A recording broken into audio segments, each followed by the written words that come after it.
Hello friends, income tax के cases की series में आज जो केस हम डिस्कस करेंगे वो एसएससी के द्वारा बैड डेब्ट्स को क्लेम करने को लेकर के है।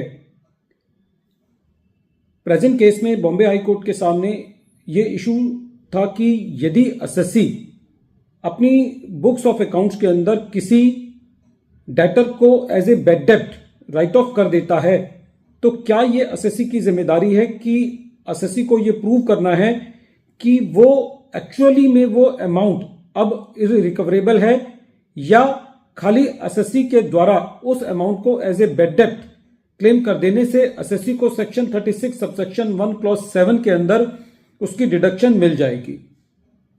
ये इशू बॉम्बे हाई कोर्ट ने अपने case commissioner of income tax versus D'Souza hotels limited के केस में डिसाइड किया और ये केस 473 आईटीआर पेज नंबर 368 पर रिपोर्ट हुआ। प्रेजेंट केस 14 मार्च 2024 को डिसाइड किया गया। केस के फैक्ट्स इस तरीके से हैं। प्रेजेंट केस के अंदर एसएससी का रियल एस्टेट का बिजनेस है। एसएससी ने अपनी कुछ लैंड किसी एक पार्टी यू को सेल करी। एसएससी ने उस पार्टी का कुछ अमाउंट देना भी था और कुछ अमाउंट उससे लेना था। टोटल जो नेट अमाउंट एसएससी ने यू से लेना था उस लैंड के बेचने की एवज में वो 7.99 करोड़ था। जो डेटर था जिससे एसएससी को वो अमाउंट लेना था उस डेटर की फाइनेंशियल कंडीशन काफी डेट्रोएट हुई। एसएससी ने उस डेटर को काफी सारे रिमाइंडर्स भेजे, काफी कोशिश करी कि वो पैसा रिकवर हो जाए।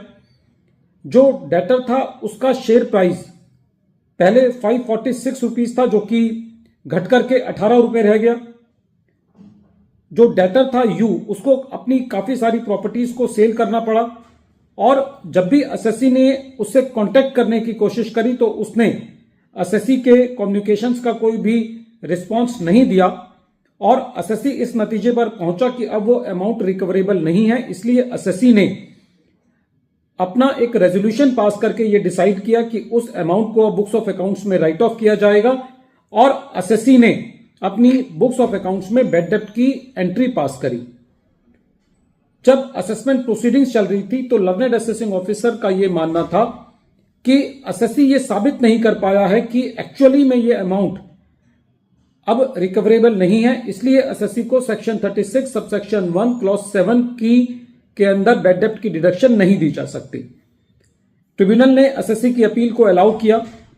जब यह मैटर बॉम्बे हाई कोर्ट के सामने पहुंचा तो कोर्ट का यह कहना था कि प्रेजेंट केस के अंदर इस बात में कोई डाउट नहीं है कि जो अमाउंट एसएससी ने बैड डेब्ट क्लेम किया है वो एसएससी के बिजनेस से रिलेटेड है और एसएससी उस अमाउंट को अपने प्रीसीडिंग ईयर में उस डेटर से रिलेटेड अपने इनकम में ले चुका है। कोर्ट का यह कहना था कि जब एसएससी ने इसको बैड डेब्ट क्लेम किया तो उसके बाद वो अमाउंट एसएससी को कभी भी रिसीव नहीं हुआ। एसएससी ने उसको अपनी बुक्स में राइट ऑफ कर लिया है और ऑलरेडी वो अमाउंट पर एसएससी अपनी इनकम टैक्स रिटर्न्स के अंदर उसको अपनी इनकम में लेकर के उस पर टैक्स दे चुका है।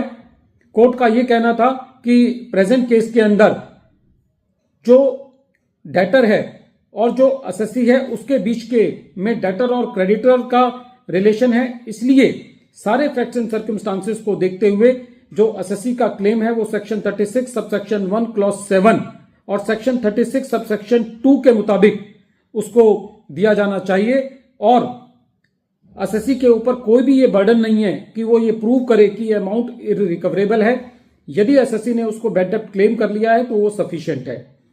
बॉम्बे हाई कोर्ट ने सुप्रीम कोर्ट के judgment TRF limited versus CIT जो कि 2010 में डिसाइड किया गया और जो 323 आईटीआर पेज नंबर 397 पर रिपोर्ट हुआ उसका हवाला देते हुए ये कहा कि सुप्रीम कोर्ट ने उस केस में लॉ लेट डाउन किया है कि ये एसएससी के ऊपर 1 अप्रैल 1989 के बाद ये बर्डन नहीं है कि एसएससी इस बात को साबित करे कि वो अमाउंट एक्चुअली अब रिकवरेबल नहीं है। कोर्ट ने जो डिपार्टमेंट के सर्कुलर्स हैं उनका भी हवाला देते हुए ये कहा कि वो सर्कुलर्स जो हैं वो इस अमेंडमेंट के ऑब्जेक्ट को पूरी तरीके से दर्शाते हैं। प्रेजेंट केस के अंदर बॉम्बे हाई कोर्ट ने जो सुप्रीम कोर्ट का दूसरा जजमेंट है ख्याति रियल्टर्स प्राइवेट लिमिटेड जो कि 2022 में आया था और जो 447 ITR पेज नंबर 167 पर रिपोर्ट हुआ, उसके बारे में यह कहा कि वो केस प्रेजेंट केस के ऊपर एप्लीकेबल नहीं है।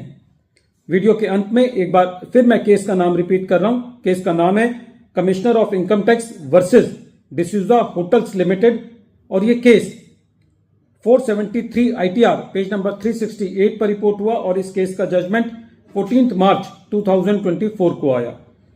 Thank you friends.